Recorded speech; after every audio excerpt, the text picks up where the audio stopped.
YSR Congress party పాలనలో ఇప్పటివరకు జరిగిన అభివృద్ధి ఏమిటో ప్రజలకు వివరించాలని ప్రొద్దుటూరు టీడీపీ పార్లమెంట్ అభ్యర్థి మరియు కడప ఎమ్మెల్యే అభ్యర్థి మాధవిరెడ్డి టీడీపీ పొలిట్ బ్యూరో వాసులు పేర్కొన్నారు. సోమవారం కడపలో డిప్యూటీ సీఎం అమ్జద్ బాషా వైఖరిని వివరిస్తూ కడప అభివృద్ధిని 10 ఏళ్లు వెనక్కి నెట్టాడని వారు ఆవేదన వ్యక్తం చేశారు.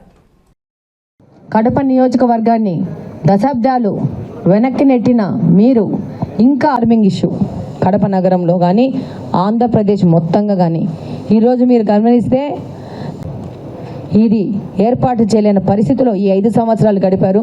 మన సామాన్లు పడిపోయే పరిస్థితిలో ఈ కడప నగరం ఉంది. ఆయన అంటారు, ఎమ్మెల్యే గారు మీకు అద్దాలు పెట్టుకొని చూడండి. 2018 డిసెంబర్లో మా నాయకుడు చంద్రబాబు నాయుడు గారు కంబాలదిన్న దగ్గర స్టీల్ ప్లాంట్ ఉక్కు పరిశ్రమను ఏర్పాటు చేయాలని ల్యాండ్ అక్విజిషన్ భూమి పూజ కూడా అక్కడ కంప్లీట్ చేయడం జరిగింది. కానీ ఆ రోజు 5 ఏళ్ల ప్రభుత్వంలో లాస్ట్ 6 నెలల్లో భూమి పూజ చేస్తే దాన్ని చిత్తశుద్ధి అన్నారు అని ఒక ఆరోపణ చేస్తూ తక్కువగా చేసి మాట్లాడినారు జగన్మోహన్ రెడ్డి గారు ప్రతిపక్ష నాయకుడిగా ఉన్నప్పుడు. కానీ ఆయన ముఖ్యమంత్రి అయిన తర్వాత 2019లో డిసెంబర్ 23వ తేదీన శంకుస్థాపన చేసినారు. భూమి పూజ చేసి శిలాఫలకాన్ని ఓపెన్ చేసినారు.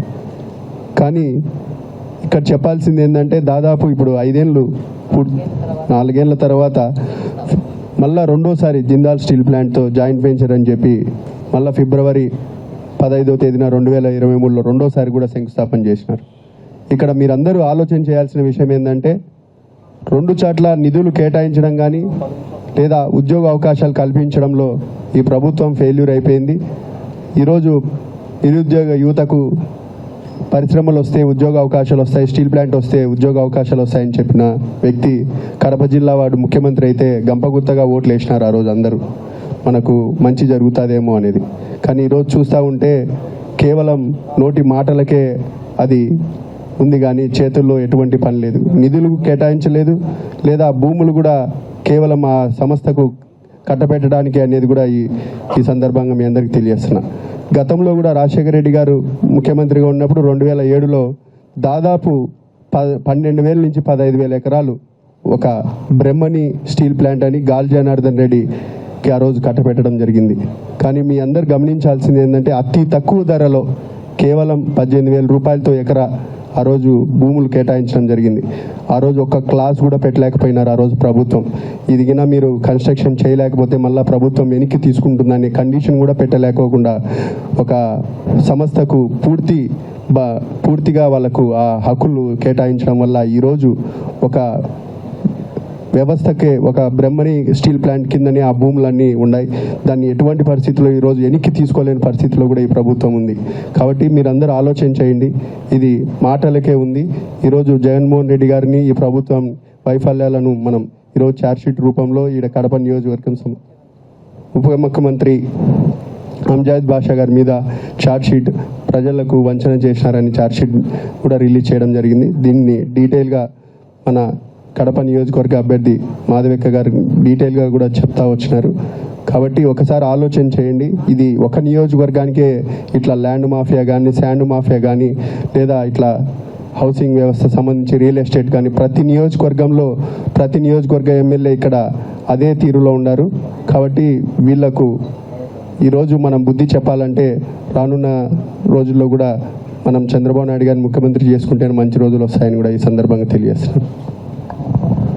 ఎప్పుడు కూడా వక్ఫ్ బోర్డులు అన్యాకాంతం కావడం కానీ ఆ భూములు కొట్టేయడం కానీ ఎప్పుడు జరగలే గతంలో ఉన్నప్పుడు. ఈ కొత్తగా మైనారిటీ శాఖ మంత్రి కడపకు ఎమ్మెల్యే అయిన తర్వాతనే కడపలో ఉన్న వక్ఫ్ బోర్డు భూములన్నీ అన్యాక్రాంతం అవుతాయి, కొట్టేయడం జరుగుతూ ఉంది, రాసుకోవడం జరుగుతూ ఉంది. అవన్నీ కూడా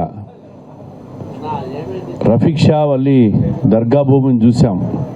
60 సంవత్సరాలు అది అక్కడ ఒక దర్గా ఉంది. 60 సంవత్సరాలుగా లేని సమస్య కొత్తగా ఈ ప్రభుత్వం వచ్చిన తర్వాత వైఎస్ఆర్ కాంగ్రెస్ పార్టీ పెద్దలు ఆ భూమిని అంతా కొట్టేసినారు. దానికి ఒక పెద్ద లీడరు, దానికి ఒక బావమరిది దారాదత్తం చేసినాడు. దాన్ని ప్రశ్నిస్తే ఈ మైనార్టీ శాఖ మంత్రి ముస్లింలనే అరెస్ట్ చేయించి లోపలేపిస్తున్నాడు. మాకు ఇది మా నాయకులు ఈ కరెక్షన్ ఇది ఏదైతే ఈ ఫ్రాక్షనిజం వదిలేయమంటే వదిలేయడమే తప్ప మేమేం మర్చిపోలేదయ్యా.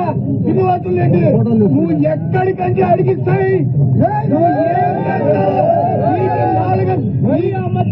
నీ కాడ రెడ్ బుక్ ఏందేమో, మాకు రెడ్ బుక్కులు గ్రీన్ బుక్కులు అవసరం లే. నేరుగా నీ ఇంట్లోనే దూరుతాం, నీ ఇంటికే వస్తాం, నీ ద్వారకా నగర్ లో ఇంటికాడికి వస్తాం. మా ఏం తిక్కుతావు తిక్కో, ఏమనుకుంటున్నావు జాగ్రత్త. నాకు ఖబర్దారి ఏంటిరా నువ్వు చెప్పేది, బట్ట నా కొడక. ఇది 50-60 సంవత్సరాలుగా కడప నియోజకవర్గంలో ఇటువంటి దౌర్జన్యపూరిత వాతావరణం ఎప్పుడన్నా చూసారా?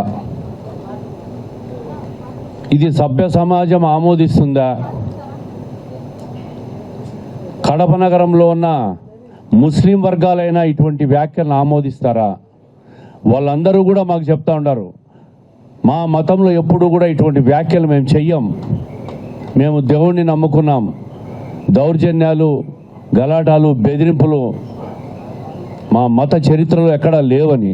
మరి ఇటువంటి వ్యక్తి ఈ విధంగా బహిరంగంగా ఛాలెంజ్లు చేసి ఫ్యాక్షనిజం అంట, ఫ్రాక్షన్కు తేడా తెలియని వ్యక్తులు కూడా ఫ్యాక్షనిజం గురించి మాట్లాడుతూ ఉన్నారంటే కడప నగరంలో ప్రజలు భయభ్రాంతులు గురి చేసేదానికే, ఇప్పటికీ భూ కబ్జాలు చేసి తిన్నదానికే, కమిషన్లు దండుకునేదానికే, ప్రభుత్వ నిధులన్నీ దుర్వినియోగం చేసిన దానికే, ఇసుక మట్టి అమ్ముకునే దానికే, ఇటువంటి మాఫియా వాతావరణాన్ని క్రియేట్ చేసేదానికే, ఇటువంటి భయభ్రాంతులకు కడప నగర ప్రజలను బెదిరించడానికే, ఈ బెదిరింపులతో రేపు ఓట్లు దండుకోవడానికే, ఇటువంటి వాతావరణము, ఇటువంటి వాళ్ళని ఎన్నుకున్న ప్రజలు నిజంగా సిగ్గుపడే పరిస్థితి వచ్చింది. ఎన్నికలు వచ్చినప్పుడు ఖచ్చితంగా ప్రజలు ఇటువంటి వ్యక్తులకు సరైన సమాధానం చెప్తారు. ఇటువంటి వ్యక్తులను నగర బహిష్కరణ కాదు, దేశ బహిష్కరణ చేసే అవసరం కూడా ఉంది. ఇటువంటి వ్యక్తులను అసాంఘిక కార్యక్రమాలు కానీ దౌర్జన్యపూరిత వాతావరణాన్ని క్రియేట్ చేసే మనుషులను దేశ బహిష్కరణ చేస్తే తప్ప ఈ దేశంలో శాంతి నెలకొలదని చెప్పి ఈ సందర్భంగా మీకు చెప్తా ఉండా. ఈసారి వాటర్ తాగునీటి సమస్య ఎలా తీరుస్తామనే దాని మీద ఈ యొక్క అధికారంలో ఉన్న ఈ నాయకులు, పాలకులు ఆలోచించాల్సిన విషయం. కానీ వీళ్ళు దీన్ని విస్మరించి ఇప్పుడు ఈ జనవరి నుంచి ఈ 2024 వచ్చే సాధారణ ఎన్నికల్లో ఎలా ముందుకు పోవాలా, ఎలా వీళ్ళు పథకాలు, ప్లాన్లు రచించాలా, ఏ విధంగా తెలుగుదేశం పార్టీలో వాళ్ళు ఉన్నది కూడా లోపరుచుకొని ఈ ఎలక్షన్ ఎలా గట్టెక్కాలా, మళ్ళీ అధికారంలోకి ఎలా రావాలని ఆలోచన చేస్తున్నారా. కానీ 5-6 రోజులకు ఒకసారి నీళ్ళు వస్తున్న సమస్య గురించి ఏ విధమైన ఆలోచన లేదు. వాళ్ళు పోయినసారి ఎలక్షన్లో వాగ్దానం చేసిన లింగంపల్లి వాటర్ వర్క్స్ పూర్తి చేసి కడప నగరానికి తాగునీటి సమస్య అనేది లేకుండా చేస్తామన్నారు. కానీ ఇప్పటి వరకు చేసింది లేదు, అటువైపు వెళ్ళి చూసింది లేదు. కడప ప్రజలకు అసలు దీర్ఘకాలిక సమస్య అయిన దీన్ని శాశ్వత పరిష్కార దిశగా ఈ ఒక పథకాన్ని వేసుకొని దాని ప్రకారం ప్రణాళిక ప్రకారం పనిచేయాల్సిన ఈ స్థానిక వైసీపీ ఎమ్మెల్యే నాయకులు ఈ శాశ్వత పరిష్కార దిశగా పరిష్కరించడానికి పూర్తిగా విఫలమైనారు. ఈ యొక్క మీ అందరి మీడియా మిత్రులకు అందరికీ తెలుసు, మీరు ఈ యొక్క తాగునీటి సమస్య గురించి ఒక రీసెర్చ్ చేసి కడప నియోజకవర్గంలో ఎంతగా తాగునీటి సమస్య ఉందని మీరు మీ పేపర్లలో వేసిన ఎడిటోరియల్ కాలమ్స్ ఇవి.